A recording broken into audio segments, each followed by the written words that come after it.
vitin 2023, pak 2023. Paraprakisht duhet t'ju them që Instituti Arkeologjik ka një veprimtari të pasur botuese me monografi, me revistat Iliria dhe Kandavia, me vepra me doktoratura që në botim në proces botimi nga Shkolla Franceze e Athinës, me doktoratura të kryera, tashmë, siç është ajo e Albana Metës, dhe doktoratura në proces botimi, siç është ajo e Olgita Cekës dhe e dikujt tjetër.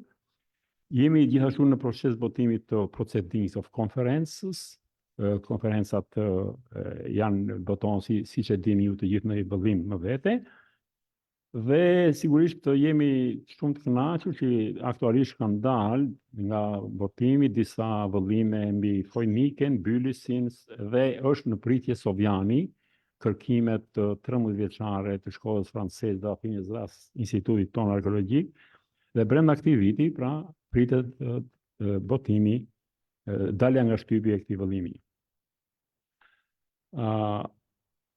Jemi në përgatitje sipër të numrit të radhës së Ilirisë, i cila kushton 75 vjetorit të arkeologjisë shqiptare dhe 100 vjetorit të linjës së profesor Selim Islamit, numër që është në përgatitje sipër, si dhe në numrin e Kandavis, e cila sipas traditës i kushtohet rezultateve të gërmimeve të vitit kaluar, për cilat do referohet me detaje ditën e nesërme në konferencën tradicionale viti arkeologjik 2023 tani.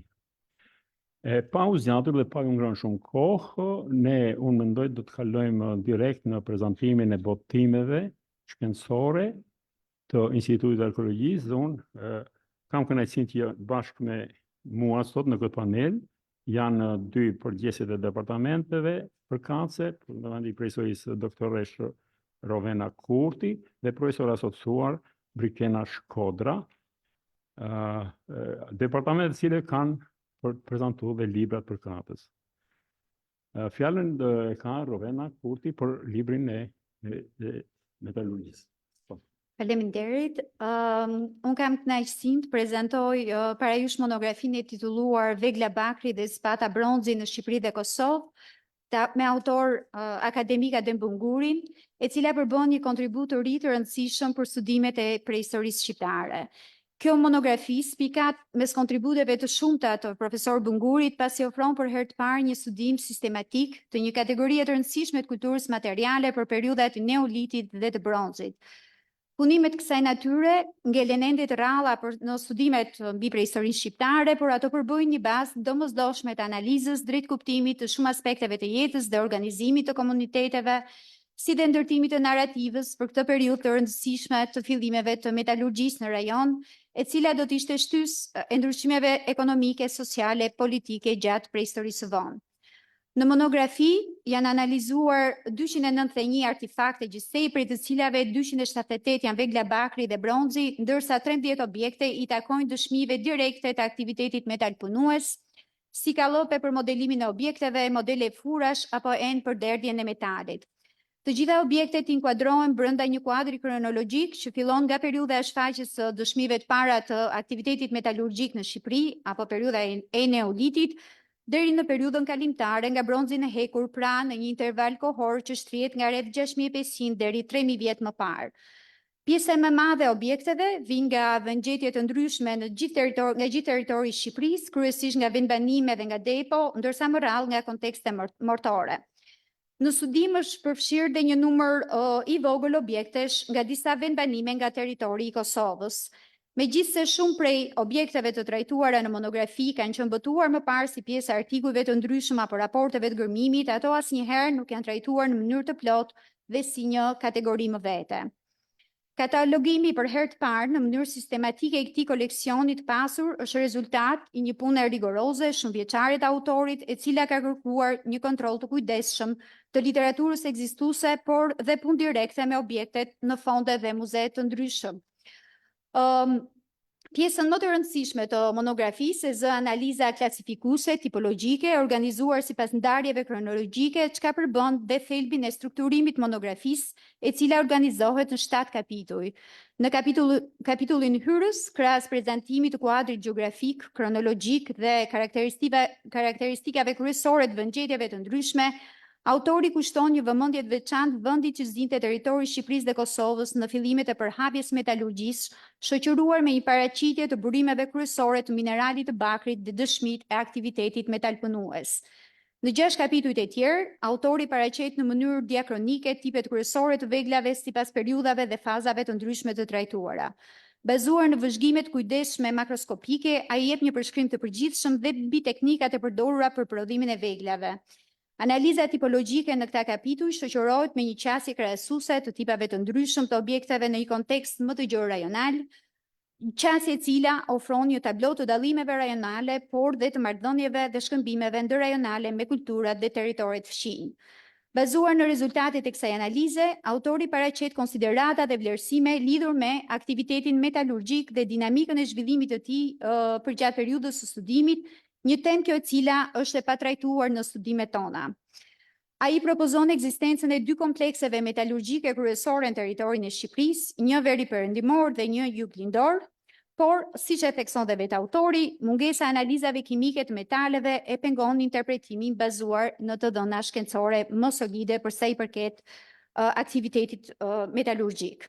Të dhënat dhe argumentat e paraqitura në monografi mbështeten nga një material i pasur ilustrativ, me tabela që përfshin vizatimet cilësore të objekteve, fotografi, harta shpërndarje apo grafik të ndryshëm, të cilat përbëjnë një kontribut me vlerë të madhe. Monografia e profesorat Dembungurit përbën padyshim një punim origjinal, e cila do ngelet një pikë referimi në studimet e ardhshme për prehistorinë shqiptare dhe më gjerë dhe një bazë e rëndësishme për studime më të thelluara mbi metalurgjinë e hershme dhe teknologjitë e prodhimit, mbi kontekstin ekonomik, social dhe politik gjatë prehistorisë së vonë. Profesor Bunguri, urime dhe sukseset më të eshme. Mirë, shumë telegrafike, këto që tha Rovena, mund të ilustrojmë me imazhe të punës të objekteve të kësaj monografie, e cila mund të vazhdojmë më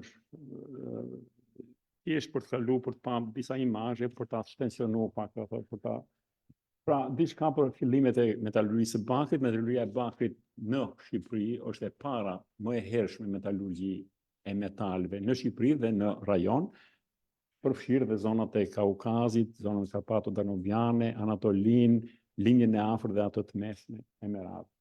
Dhe disa hipoteza me metalurgjinë e bakrit në Evropë, ajo indigjene, difuzioni kulturor dhe inovacioni pavarur, tjetrën, zonat apo provincat kryesore metalurgjike në Evropë, kryesisht zona e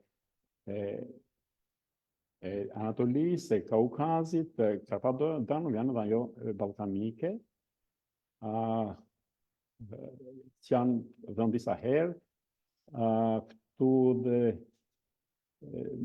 rezervat e mëdha të bakrit, për ekzistencën e metalurgjisë, sikur se di, duhet disa kriterë, disa kushte, më i rëndësishëm për cilë është padyshim rezervat e bakrit në Shqipëri. Këtu kemi hartë të shpërndarjes së rezervave të bakrit, kemi zonën e Shqipërisë veriperëndimore juglindore, pra kemi pasuri të mëdha të bakrit të përqendruar në këto 2 rajone, për të cilat edhe në Kosovë kemi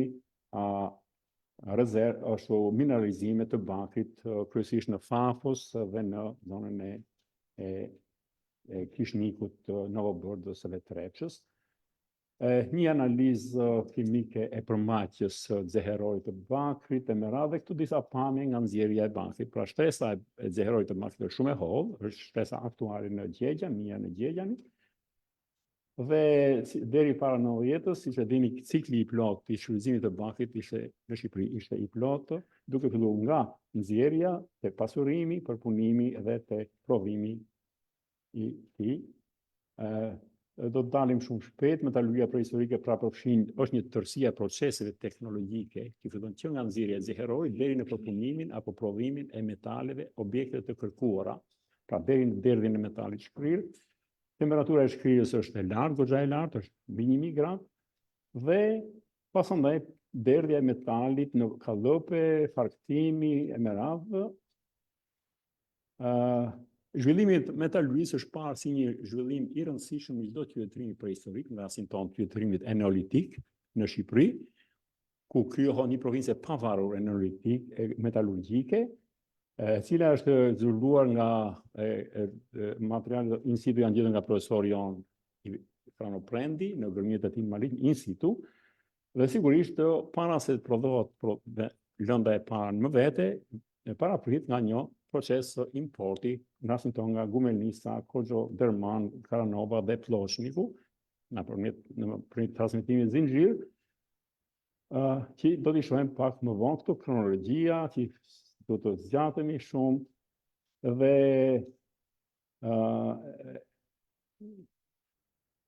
darin direkt e objektet të evidenca e vegla të bakrit të bronzit në Shqipëri dhe në Kosovë, pra qëllimi i këtij libri është shtrire në hapësirë dhe në kohë, pra, nga eneolitit deri në fillimin e hekurit. Këtu kemi Maliqin dhe profesorin ton shumë të dashur, profesor Prendi, i cili për herë të parë ka zbuluar in situ, stratigrafikisht, 26 vegla bakri në Maliqin 2A, shoqëruar dhe me zyrë bakri dhe me kallope bakri, veglash dantash, saktësisht.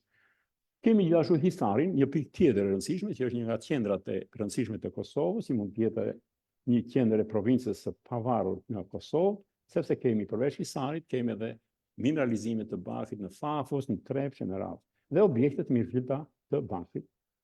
Kemi nga Hisari kemi 2 enë të veçanta, që quhen Gizgefazen, enë me cilat merresh bakri i shkrirë, zero i shkrirë, hidhesh në kallop. Këto janë 2 enë që ruhen sot në Kosovë. Objektet të ndryshme që fillojnë nga daltat e me radhë gjitha, deri ke stolit, deri ke edhe ingota, mendohet, deri tek skorjet. Dhe këto kemi pamjet tani, shumë shkurt pamjet. Dalta numër 2 është import nga Salkusa dhe Gumelnisa, e ardhur këtu në Kamnik. Tjerat janë prodhim vendor, të ndyhet. Ja këtu kemi skorjet dhe 2 ingota, mendohet, numër 20 dhe 21 mendohet janë ingota. Shumë shpejt po mundon të kaloj. Ok. Jo. La prova. Ok.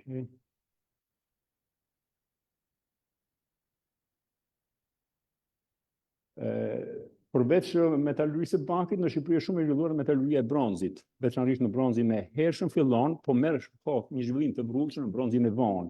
Pra, në bronzin e hershëm në fundin e neolitit kemi disa importime të sopatave të tipeve Ploshnik dhe aty në Jaslatani Tajb, që kemi në Koman, në Hisar dhe në Tuzë, dhe që kanët janë në Blazë dhe në Koplik, dhe sopatat e bronzit hershëm, ato me të ashtuqytra me brim transversale që kemi në 5 pika në Shqipëri.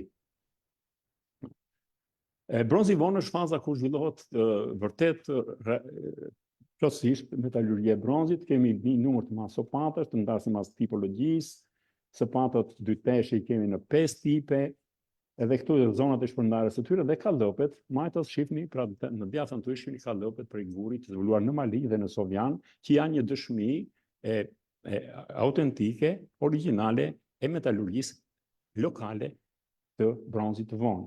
Kemi sopatat, vend gjetjet e me radhë, dhe janë sopatat tipi dhe gjanë, në këtë kohë vetëm Shqipëria ka shumë, Epiri ka 31, Bullgaria, Maqedonia, pastaj shpërndahen në numra kështu tek edhe në veset tjera të Evropës, janë në gjitha profesor në muzeun ton ruhun, edhe në muzeet lokale, në përrethe. Tani, sopat 2 teshi ishte një mjafte nevojshme edhe përmend edhe nga Homeri, por në rastin ton, kujtimi i tyre vazhdon të përdorësh periudhën fundit e periudhës urbane, kemi një informacion interesante nga shënimet e arkeolog Vangel Toçi, të dhënë nga kolegët Hopi dhe Shehi, mi gjetjen e një sopate në trajtën e një mozaiku në dysheme një banesë të shekullit parë para Krishtit, që tregon që këto Sopata, pra përdorimi i tyre kanë vazhduar deri vonë. Sopata shkodrane gjithashtu mjaft të rëndësishme, ne mendojmë që jemi prodhime lokale, 21 ekzemplar, ka disa variante, edhe sopatat e tipit shqiptaro-dalmat, mi 65% e gjithë sopatat gjetën në Ballkan janë gjetur në Shqipëri, ja, pra në 119 është numri total, dhe 77 është numri atyre që janë gjetur në Shqipëri. Trovisa e famshme, shpërndarja e tyre në Ballkan dhe pamje të ndryshme të sopatave. Edhe këto sopata unë kam patur rasin dhe profesorët Neritan dhe profesor Gzemi sigurisht ja din, edhe kolegët e tjerë kanë parë. Kemi shumë në Leqe, në muzeun e Leqës, çka tregon është një nga provat e këmbimeve apo tregtisë transadriatike në bronzin e vonë midis Ilierisë edhe nga dishit Apenika. Një tip tjetër sopate është ajo e tipit Kelt apo Socket type, e cila në Shqipëri përfaqësohet nga 118 ekzemplar. Është absolutisht një vegël e lidhur ekskluzivisht me bronzin e vonë. Edhe pse në zonën aziatike shfaqet pak më shpejt. Por bëhet në mënyrë të vegël universale e bronzit vonë. Për fatin e mirë, kjo janë të përqendruar në Shqipërinë e Veriut, pra në Torovic, zonën e Shkodrës, dhe në shtresin e bronzit vonë në Sofjan është gjetur një kallëp i këtyre sopatave, që është një indikacion që sopatat mund të jenë prodhuar në vend, edhe pse ato rezultojnë të importuara, disa sopata të Torovicës, Mergushës, Romajës e të tjerë, dhe tabelat kronologjike, dhe në fund, meqense puna metalurgjike është mjaft e vështirë, mendohet që ajo punë bëhesh nga burrat, pra ishin temperatura gjithmonë të larta, fonderia është një proces shumë i vështirë, dhe mendohet që edhe Hefesti ishte hiu pra i metalurgëve, biri i Zeusit e Merat, sepse ai paraqitet i çal. Pra është një punë tepër e vështirë dhe ky cen fizik lidhet me vështirësitë e punës në fonderi. Një arritje e përmendi shumë mirë Rovena është edhe analizat që nuk janë të mijat, janë të mish. Deutsche Ecological Institute ka bërë analiza rreth 21 objekte dhe të plotësuara më vonë edhe nga Fakulteti i Shkencave të Natyrës, Olta Cakaj ka bërë analiza të sopatave të Shkodrës, kryesisht, të cilat janë përfshirë në këtë dhe që na japin mundësi për të gjykuar më mirë për karakterin lokal të prodhimit të shumicës së tyre. E kam fjalën për sopatat e Gjeane. Pas importimit të modeleve të para janë prodhuar në vend sipas kallëpëve dhe sipas dëshmive të tjera arkeologjike, dhe është krijuar në kuptimin social, janë thyer strukturat fisnore, rrit këmbimi, është krijuar një shtresë e pasur aristokracia fisnore e kësaj kohe apo e metalurgëve, të cilët me gjithë vështirësitë e punës ato u pasuruan shumë, sepse ato duhet ta tregtonin mallin, tregtin objektet e tyre edhe në viset rreth rrotull Shqipërisë. Dhe kjo pra ka ndikuar shumë edhe në zhvillimin social dhe ekonomik të komuniteteve prehistorike të kësaj kohe. Unë nuk duhet ju marko më shumë, sepse çdo autor është në gjendje të flasë për punën e tij shumë më gjatë. Kështu që unë u falenderoj shumë për vëmendje dhe vazhdoj me prezantimin e radhës. Fjalën do ta marrë Brikena Shkodra, profesore asociuar Brikena, për të prezantuar librin e Jetë Shehit. Përshëndetje. Kam kënaqësinë të bëj një vlerësim mbi monografinë Topografia e Durrësit Mesjetar të profesorit të asociuar Eduard Shehi. Ky libër është një studim shumë i rëndësishëm për topografinë e Durrësit Mesjetar, që i përcillet auditorit shkencor dhe më gjerë. Së pari, për vetë pozicionin qendror dhe rëndësinë e Durrësit në të kuptuarin e topografisë së qytetit mesjetar në tërësi për territorin e Shqipërisë, por për më tepër për nivelin fillestar ku ndodhet njohja e topografisë së qytetit të Durrësit gjatë kësaj periudhe. Pas një hezitim do të thoja se ky studim formëson për të parën herë Durrësin mesjetar në kuptimin e organizimit administrativ, urban dhe funksional, duke shfrytzuar maksimumin e të dhënave në dispozicion. Integrimi i të dhënave të njohura arkeologjike me dokumentat e pasura arkivore të periudhës, si edhe të dhënat shumë të rëndësishme historike, është modeli konceptual i këtij punimi. Model i cili duket të ketë rezultuar efikas në qasjet argumentuese dhe interpretative të këtyre burimeve shumë dimensionale dhe rrjedhimisht në arritjen e rezultateve të mirë mbështetura. Modeli i përzgjedhur i studimit dhe vlerësimi serioz i problemeve të shumta të lidhura sidomos me strukturat mbrojtëse të qytetit dhe elementeve të tjerë mbrojtës të lidhura me to, ka rrëzuar mitet e ngritura ndër dekada mbi natyrën dhe kronologjinë e mureve rrethuese, duke mbritur në prezantimin, analizën, interpretimin dhe në rezultate të reja rreth shtrirjes dhe evolucionit kronologjik të sistemit të fortifikimit. Përshkrimi tepër i hollësishëm i detajeve dhe elementeve përbërës të sistemit të fortifikimit, dokumentimi i pasur historik, kartografik dhe ilustrativ përbën një angazhim shtërues, si dhe një dimension të ri të shtuar në njohuritë tona mbi natyrën dhe evolucionin e sistemit tepër kompleks të fortifikimit dhe atë të mbrojtjes së qytetit mesjetar.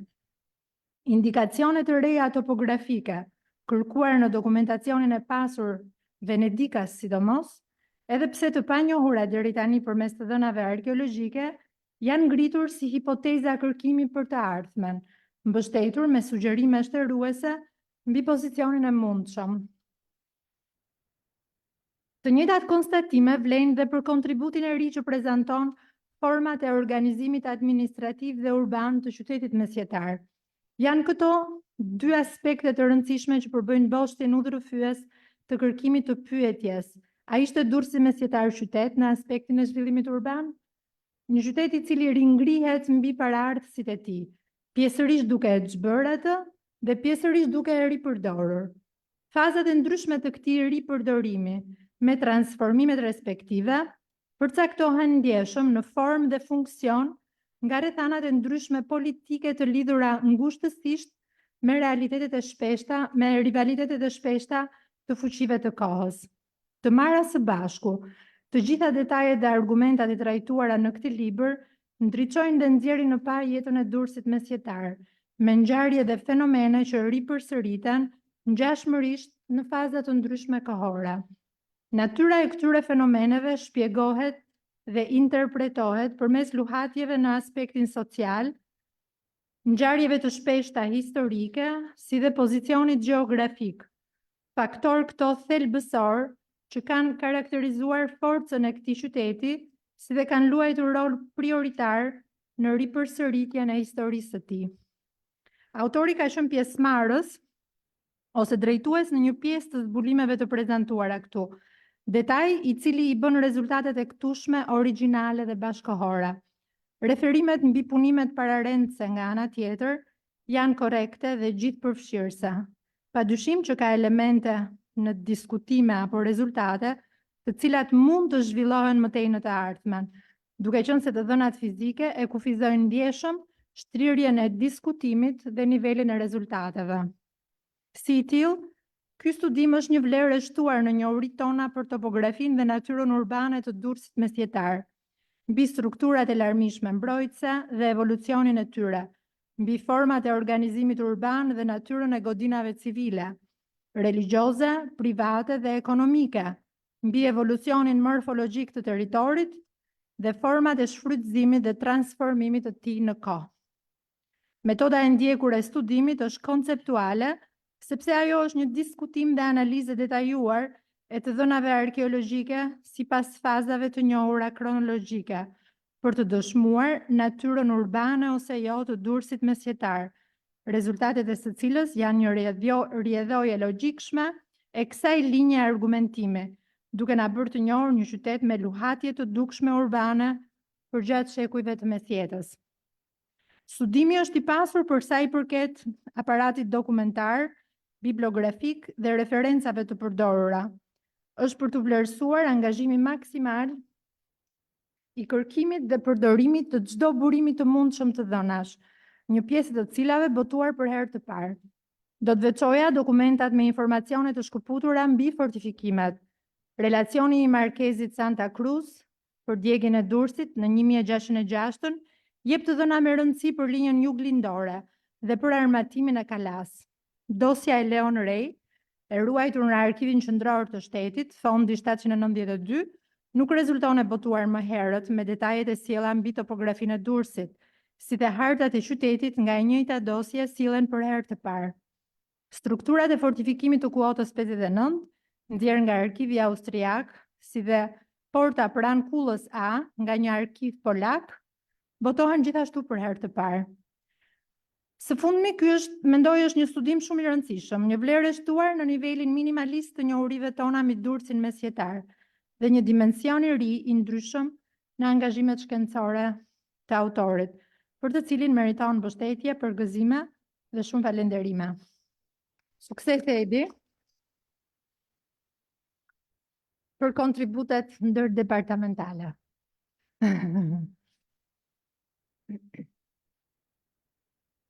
Mirë, atëherë kemi akoma.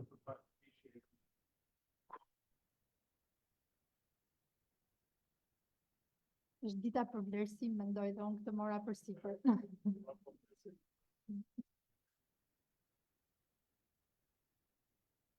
Profesorat dashur, në kemi edhe pak kohë, nëse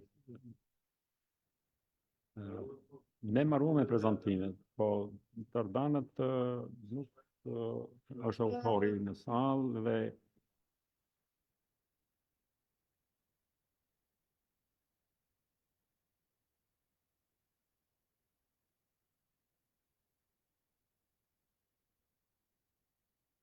A ka deleguar, po është e drejta juaj për të vendosur në qoftë të sa.